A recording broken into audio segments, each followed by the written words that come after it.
जय जवाहर दोस्तों। आज का टॉपिक शुरू करेंगे। टॉपिक है एनोलॉजी। एनोलॉजी से क्वेश्चन इजी इजी आते हैं। इस पे आपको तार्किक योग्यता अच्छे से सेट होगी। तो इसको समझते हैं हम लोग। इसके दो पैटर्न रहेंगे, एक नंबर रहता है, एक वर्ड रहता है। तो टाइम वेस्ट नहीं करेंगे, हम लोग सीधा सीधा बढ़ते हैं एनोलॉजी की तरफ पे। इस पे आपका दिमाग काम करेगा, कैसे करता है उसको देखेंगे। आप सभी का दिमाग इस पे अलग अलग काम करता है। तो डिस्कशन होगा और इस पे फिर हम लोग क्वेश्चन की तरफ बढ़ते हैं। क्वेश्चन पे ही समझ में आएंगी चीजें, तो स्टार्ट करेंगे सीधा क्वेश्चन की तरफ से। तो जैसे हमारा पहला क्वेश्चन है, पहले क्वेश्चन को आप ध्यान से देखिए। बोल रहा है शब्दों को तार्किक क्रम में सेट करिए।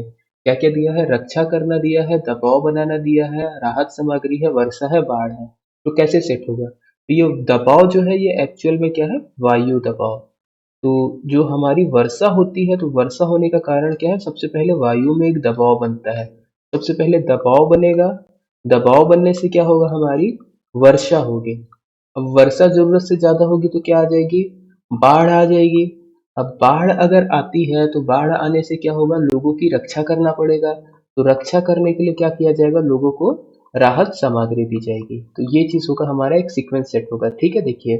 दबाव बना, दबाव बनने से क्या है? वर्षा हुई, वर्षा होने से बाढ़ आई, बाढ़ आने से रक्षा करने की जरूरत पड़ी और रक्षा करने के लिए क्या? राहत सामग्री गई। तो इसको नंबर पे यदि आप डालेंगे तो दबाव बनना 2 पे था, वर्षा था 4 पे, बाढ़ थी 5 पे, रक्षा करने के लिए 1 और राहत सामग्री क्या? 3 पे। तो क्या आंसर आएगा? 2 4 5 1 3। तो 2 4 5 1 3 ऑप्शन बी होगा। इसको आप उल्टे तरीके से बना सकते हो। आप पहले देखिए, दबाव बना, वर्षा हुई, बाढ़ आई। आपका केवल यहीं तक देखिए, 2 4 5। आपका 2 4 5 केवल एक ही ऑप्शन में है, आपको आगे बढ़ने की जरूरत नहीं है। तो 2 4 5 लगाइए और आगे बढ़ जाइए। 1 3 ऑटोमेटिक ऑटोमेटिक सेट हो जाएगा। तो इस तरीके से इसको सॉल्व करते हैं। नेक्स्ट क्वेश्चन पे बढ़ेंगे हम लोग। चलिए, तो जैसे सेकंड क्वेश्चन आता है हमारे पास। क्वेश्चन क्या है? देखिए, फर्नीचर, जंगल, लकड़ी, पेड़। तो इसको कैसे सेट करेंगे? सबसे पहले हम देखते हैं। सबसे पहले सबसे बड़ा क्या होता है? जंगल। जंगल के अंदर क्या होते हैं? बहुत सारे पेड़ होते हैं। पेड़ से आपको क्या प्राप्त होती है? लकड़ी प्राप्त होती है। और लकड़ी का आप क्या बनाते हैं? फर्नीचर बनाते हैं। मैंने लड़की तो नहीं लिखा, लकड़ी ठीक है। ओके। तो जंगल, जंगल के बाद पेड़, पेड़ के बाद लकड़ी, लकड़ी के बाद फर्नीचर। आप फर्नीचर बनाने का भी प्रोसेस देख सकते हैं। फर्नीचर बनाने के लिए लकड़ी चाहिए। लकड़ी कहाँ से मिलती है? पेड़ से। और आपको पेड़ कहाँ पे मिलेगा? जंगल पे मिलेगा। तो अगर आप सेट करते हैं तो क्या बनेगा? जंगल हमारा बन रहा है 2, पेड़ बन रहा है हमारा 4, लकड़ी बनता है 3 और फर्नीचर बनता है 1। तो 2 4 3 1, 2 4 3 1 है क्या हमारे पास ऑप्शन में? जी हाँ, 2 4 3 1 है। Option C. ऑप्शन सी होगा हमारा फाइनल आंसर। नेक्स्ट क्वेश्चन की तरफ बढ़ेंगे हम लोग। नेक्स्ट क्वेश्चन हमारे पास आ रहा है, सहस्त्राब्दी, हीरक जयंती, रजत जयंती, शताब्दी, स्वर्ण जयंती। तो इसको अगर हम लोग लिखते हैं, सहस्त्राब्दी मतलब 1000 वर्ष का समय। हीरक जयंती मतलब होता है आपका 75 वर्ष। रजत जयंती मतलब होता है आपका 25 वर्ष का समय। शताब्दी होता है 100 वर्ष का समय। और स्वर्ण जयंती होता है 50 वर्ष का समय। तो यदि आप इसको सेट करते हैं तो कैसे होगा? 25 वर्ष, 25 के बाद 50 वर्ष, 50 के बाद 75, 75 के बाद 100, 100 के बाद 1000। 25 वर्ष वाला तीसरा नंबर पे था, 50 वाला हमारे पास पांचवें नंबर पे था, 75 वाला था दूसरे नंबर पे, 100 वाला था चौथे नंबर पे और 1000 वाला 1। तो 3 5 2 4 1, 3 5 2 4 1, ऑप्शन सी होगा हमारा आंसर। तो ऐसे आपको खोजना रहेगा। तो इस पे आपके लॉजिक लगेंगे, आप क्या लॉजिक लगा पा रहे हो उसके हिसाब से आपका काम बनेगा। तो नेक्स्ट क्वेश्चन की तरफ चलते हैं हम लोग। तो सबसे पहले क्या होगा? तो सबसे पहले, ओके, ये क्वेश्चन ऊपर चले गया है। सबसे पहले क्या होगा? तो सबसे पहले अगर आप देखोगे, फल है, फूल है, बीज है, परागण है, कली है। तो सबसे पहले हमारी कली रहती है। कली क्या बनती है? कली का ट्रांसफॉर्मेशन होता है फूल पे। फिर वो जब फूल पे बनता है तो भौरे जो रहते हैं वो उनका क्या करते हैं? परागण करवाते हैं। तो फूल का जब परागण होता है, परागण की क्रिया के बाद फूल क्या है? फल में बदल जाता है। और फल को खाओगे आप तो क्या निकलेगा? फल के अंदर से बीज। तो इसको देखते हैं। कली पांचवें नंबर पे था, फूल दूसरे नंबर पे, परागण हुआ है चौथे नंबर पे, फल है हमारा पहले नंबर पे और बीज है तीसरे पे। 5 2 4 1 3, 5 2 4 1 3 हमारे पास ऑप्शन में है क्या? 5 2 4 1 3 हमारा ऑप्शन डी है। तो हमारा आंसर क्या होगा? Option number D. Next question जो आ रहा है हमारे पास, नेक्स्ट क्वेश्चन है, धागा, पौधा, शर्ट, रुई और कपड़ा। इसके बारे में हमको सेट करना है। तो सबसे पहले क्या होता है? तो सबसे पहला पौधा रहता है। रुई का पौधा आता है कपास का। पौधे से आपको क्या मिलेगी? पौधे से आपको मिलेगी रुई। रुई का क्या बनाएंगे हम लोग? धागा। धागे से क्या बनेगा? कपड़ा। और कपड़ा लेके आप क्या करोगे? शर्ट सिलवाओगे। तो ये एक सीक्वेंस होती है। तो सीक्वेंस में सबसे पहले पौधा आएगा दूसरे नंबर पे, पौधे से मिली रुई चौथे नंबर पे, रुई से बना धागा पहले नंबर में, धागे से बना कपड़ा 5वें नंबर पे और कपड़े का बना शर्ट, शर्ट कितने नंबर पे, तीसरे नंबर पे। तो हमारा आंसर क्या आएगा, 2 4 1 5 3, 2 4 1 5 3 हमारे पास ऑप्शन में है, ऑप्शन ए होगा हमारा आंसर। नेक्स्ट क्वेश्चन मैं आप लोगों को होमवर्क के लिए दे रहा हूँ। आप बताएंगे सोना, लोहा, बालू, प्लेटिनम, हीरा, इस पे क्या चीज है, क्या सीक्वेंस लग सकता है। तो आप इस पे लगा सकते हो कॉस्ट पे, कीमत, जिसकी कीमत सबसे कम होगी उसको आप आगे रखिएगा, जिसकी कीमत उससे ज्यादा उसको फिर पीछे पीछे पीछे ऐसे करते जाइएगा, जिसकी कीमत सबसे ज्यादा उसको आप सबसे आखिरी में रख दीजिएगा, आपका काम आ जाएगा। अब आप ये पता कर लीजिएगा प्लेटिनम ज्यादा महंगा है कि हीरा ज्यादा महंगा है। प्लेटिनम इतना ध्यान रखेंगे आप, सोने से महंगा होता है। फिर सेम क्वेश्चन है, देखिए शिशु है, शिशु के बाद प्रौढ़ है, प्रौढ़ वृद्ध है, किशोर है, बालक है। तो ये इंसानों की अवस्थाओं के बारे में दिया हुआ है। तो सबसे पहले मानव क्या रहता है, मानव शिशु रूप में रहता है। सबसे पहले शिशु होगा, शिशु से क्या बनेगा, वो बालक बनेगा, बालक से वो किशोर अवस्था में आएगा, किशोर अवस्था 16 साल 18 साल वाले को बोलते हैं। किशोर अवस्था में आने के बाद क्या होगा, वो प्रौढ़ हो जाएगा, प्रौढ़ मतलब थोड़ा सा अच्छा खासा एज का, जिसको अधेड़ बोलते हैं। और फिर क्या होगा, वृद्ध हो जाएगा। तो इसको आप एक बार चेक कर लीजिएगा, प्रौढ़ आता है, वृद्ध आता है बाद में, हम लोग इसको अभी लेते हैं। तो एक, एक के बाद पांच, पांच के बाद चार, चार के बाद प्रौढ़ ले रहे तीन, और तीन के बाद दो। 1 5 4 3 2 है क्या हमारे पास ऑप्शन में, 1 5 4 3 2 ऑप्शन में है हमारे पास, कौन सा है, ऑप्शन सी होगा हमारा आंसर। तो इसको आप लगा दीजिएगा। ओके, तो ये हो जाएगा हमारा फाइनल आंसर। नेक्स्ट क्वेश्चन की तरफ हम लोग बढ़ते हैं। मकान है, मकान के बाद सड़क है, सड़क के बाद कस्बा है, कस्बा, कमरा, जिला। तो इसको आप कैसे करोगे, तो छोटे से शुरू करो। सबसे छोटा क्या होता है, कमरा।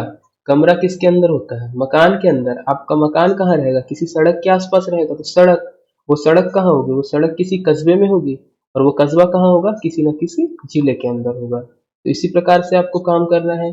तो कमरे को आप लिखिए, कमरा 3 नंबर पे था, मकान हमारा 1 नंबर पे था, सड़क हमारी 2 नंबर पे थी, कस्बा हमारा 4 नंबर पे था, और जिला 5 नंबर पे। 3 1 2 4 5, 3 1 2 4 5, ऑप्शन सी, ऑप्शन सी होगा हमारा आंसर। ऐसे ही सेम क्वेश्चन है, ये वाला आप होमवर्क में बनाएंगे। उपन्यास, लेखक, पुरस्कार, कथा अंकन और प्रकाशन।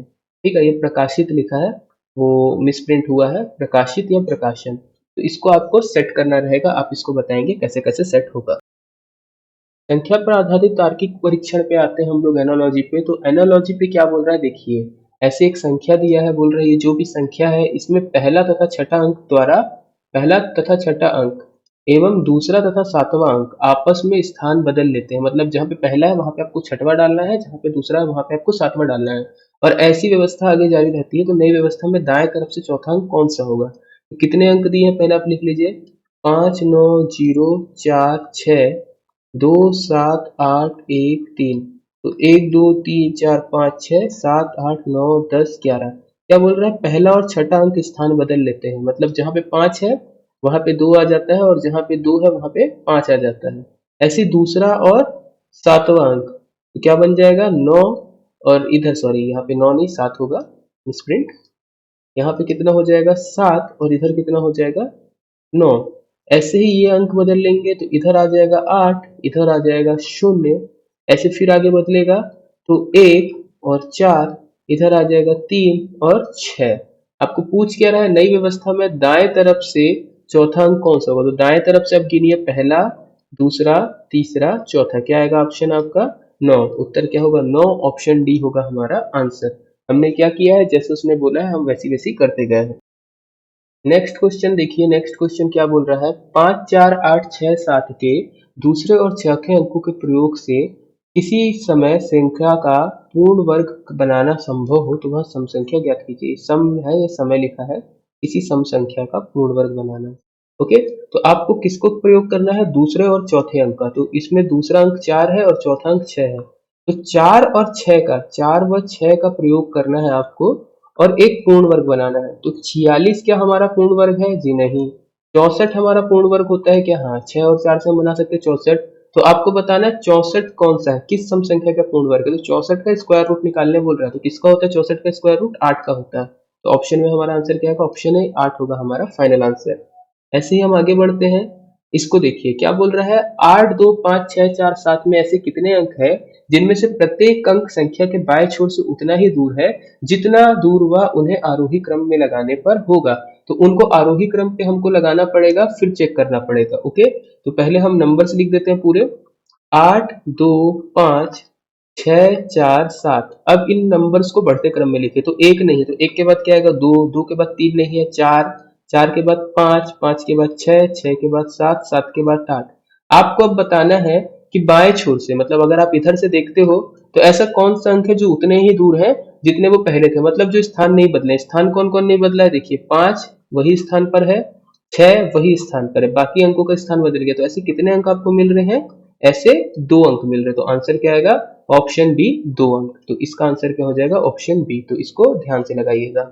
नेक्स्ट क्वेश्चन की तरफ बढ़ेंगे हम लोग।